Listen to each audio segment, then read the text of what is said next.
زیادہ ہنسنے سے عمر گھٹتی ہے، روب و دبدبہ جاتا رہتا ہے اور یہ موت سے غفلت کی نشانی ہے۔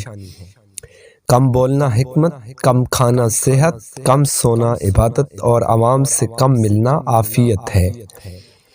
دنیا کی عزت مال سے ہے اور آخرت کی عزت اعمال سے ہے۔ ظالموں کو معاف کرنا مظلوموں کے ساتھ ظلم ہے۔ ایمان کے بعد بڑی نعمت نیک عورت ہے۔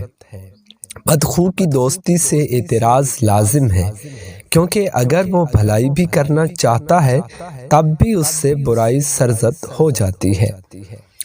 کسی مسلمان کو زیبا نہیں کہ تلاش رزق سے بیٹھ جائے اور دعا کرے کہ اے اللہ تعالیٰ مجھ کو رزق دے، کیونکہ تم کو معلوم ہے کہ آسمان سے چاندی اور سونا نہیں برستا۔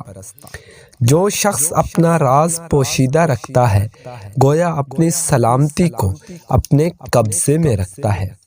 انسان کی عقل کا اندازہ غصے کی حالت میں لگانا چاہیے۔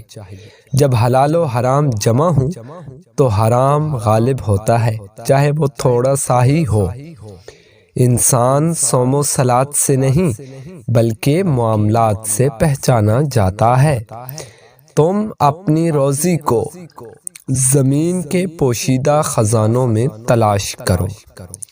3 چیزیں محبت بڑھانے کا ذریعہ ہیں: سلام کرنا، دوسروں کے لیے مجلس میں جگہ خالی کرنا، مخاطب کو بہترین نام سے پکارنا۔ جزاک اللہ۔